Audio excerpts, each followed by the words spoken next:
Ou aujourd'hui dans le Bitcoin, peut-être que vous êtes fait piéger une fois sur le XRP il y a quelques semaines, peut-être que vous êtes fait piéger une fois également hier sur le Bitcoin, mais si vous regardez ces vidéos, vous n'allez plus vous faire piéger par la suite parce que là simplement c'est plus possible.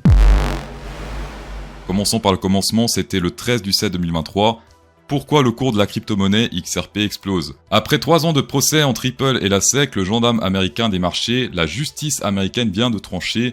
L'XRP n'est pas considéré comme une sécurité titre financier, la communauté crypto est très content. Voilà. Donc on a fait un énorme pump, c'est génial, sauf que les news c'est éphémère. Les gens après 2-3 jours, ils ont tout oublié. Et après ça se pète la gueule. À part pour Elisabeth II, là c'était vraiment, putain c'était chiant, c'était sur un mois, mais sinon... 99% des news, c'est oublié après 2-3 jours. Et pour le Bitcoin, c'est très similaire. C'était il y a quelques jours, le 29 du 8. Le géant des cryptos Grayscale gagne un procès contre la SEC. Le cours du Bitcoin augmente. Donc c'est extrêmement similaire pour ceux qui sont fait sélectionner sur le XRP. Normalement, vous n'êtes pas fait sélectionner sur le Bitcoin. Par contre, pour ceux qui n'ont pas connu le délire du XRP, pour ceux qui n'étaient pas là, eh bien, on est sur un truc similaire et encore plus rapide. Là, c'était sur 2-3 jours, hop, on s'est pété la gueule. Alors que sur le XRP, ça a pris son temps pour se péter la gueule. Donc s'il vous plaît, n'investissez pas du long terme sur une seule news, même si elle est très bonne. À part peut-être pour le ETF spot, mais bon, ça c'est un truc à part. Mais long terme, s'il vous plaît, analyse technique. Court terme, si vous voulez, en effet, oui, on peut faire des news, des shorts, du scalping long short, etc.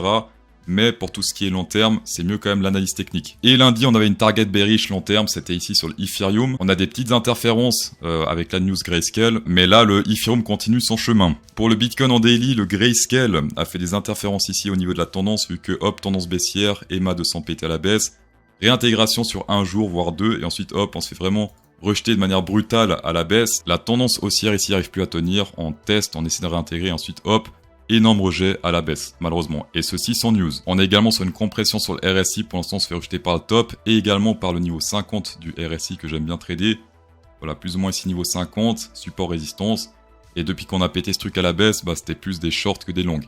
Alors ici on a une IA qui définit le sentiment Twitter et des news, et c'est plutôt intéressant, plus c'est vert, plus c'est bullish, plus c'est rouge, plus c'est bearish. Là je parle du sentiment, et souvent il faut faire un peu l'inverse du sentiment. Quand c'est bearish, c'est là qu'il faut acheter. Ici par exemple, et ainsi de suite. Et quand c'est bullish, quand il y a des gros pics de bullish, c'est là qu'il faut vendre. Ici extrêmement bullish, c'est là qu'il faut vendre. Ici extrêmement bullish, là il fallait sortir. Extrêmement bullish, il fallait sortir. Là également extrêmement bullish, ça se pète la gueule. Et là on a un pic gigantesque 0,2. Donc là les gens, je ne sais pas pour quelle raison, ils sont ultra bullish, sûrement à cause de Grayscale. Ceux qui n'ont pas appris du crash XRP, malheureusement. Également sur le SOPR, c'est un indicateur qu'on regarde des fois sur cette chaîne. Et on est en train de transformer cette tendance haussière en tendance baissière, vu que la ligne rouge, c'est ce qui définit la tendance. Quand on est au-dessus, quand c'est un support, tendance haussière, quand c'est une résistance, comme là, eh bien, on short simplement les retests. Et on est encore en ce moment même sur ce niveau. En fort hour candle, on est sur le support du range central, donc pour l'instant, c'est un petit support. Personnellement, ce que je préfère, c'est ici ce volume, puisque là, c'est juste énorme, on prolonge. On est pile poil dans cette zone, on a quitté à la hausse, hop, réintégration, et si on pète ce truc à la baisse, hop, baisse, retest, signe de faiblesse. Ça risque de puer pour descendre au moins en 4 heures ici jusqu'au support suivant, cette zone d'accumulation autour des 24 900 $, 24 000, ouais plus ou moins 24 900 $.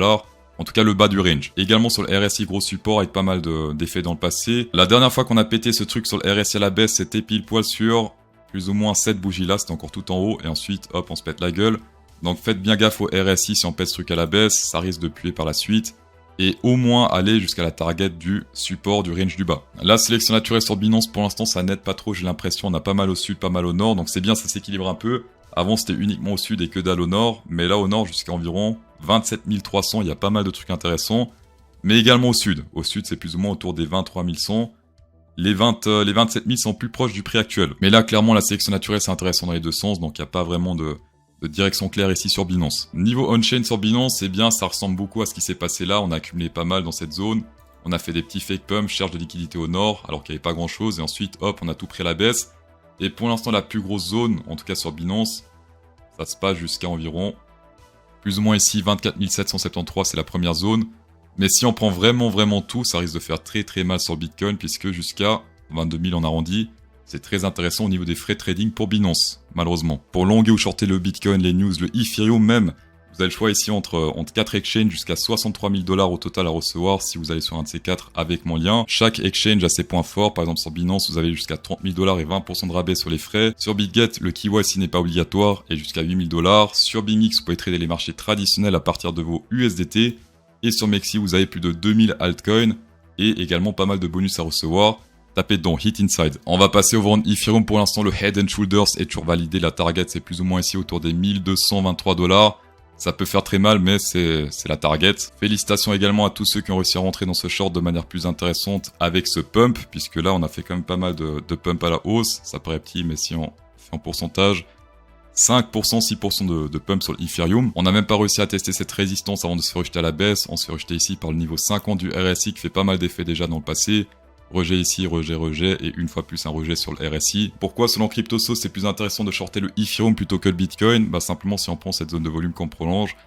On a pété ce truc à la baisse et depuis on fait des retests pour se rejeter encore plus à la baisse. Et surtout qu'on a un gros trou de volume jusqu'à environ ici, cette zone là, prochaine zone de volume. Et en pourcentage ça fait un 46% encore de correction. C'est bien par rapport au Bitcoin. Donc si le Bitcoin corrige de, je dis comme ça, 50%, l'Ethereum risque de corriger beaucoup plus. Et sur le RSI également, on reteste cette résistance une fois, 2 fois, 3 fois, 10 000 fois. Ce qui serait pas mal ici, c'est de péter ce niveau à la hausse, mais tant qu'on se fait rejeter, eh bien c'est retest short, tout simplement. Et même si on pète à la hausse, ça va être très très compliqué pour l'Ethereum de rentrer dans cette zone. Là, on pourra monter un petit peu jusqu'à cette résistance de volume, mais ensuite, compliqué. Le dollar continue à gagner en force, même si je pense que sur du très long terme, le dollar va totalement se péter la gueule. Sur du plus court terme ici, il gagne plutôt en force, donc ça c'est pas forcément ce qu'il y a de mieux pour Bitcoin. Ce qui serait bullish pour le dollar, c'est clairement de péter cette résistance ici à la hausse avec pas mal de retests, une fois, 2 fois, 3 fois, 4 fois.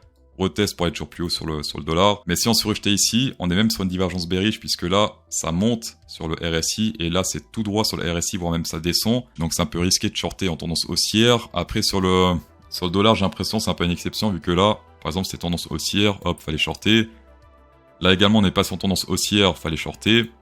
Pourquoi pas une troisième fois? Et sinon, cet après-midi, on aura le taux de chômage aux US, c'est à 14h30. C'est le dernier truc qui, cette semaine, pourrait impacter un peu le marché. Et sinon, merci d'avoir checké cette vidéo, c'est toujours un plaisir. Insérez un pouce bleu dans cette vidéo pour incrémenter encore plus le plaisir. Et bon week-end.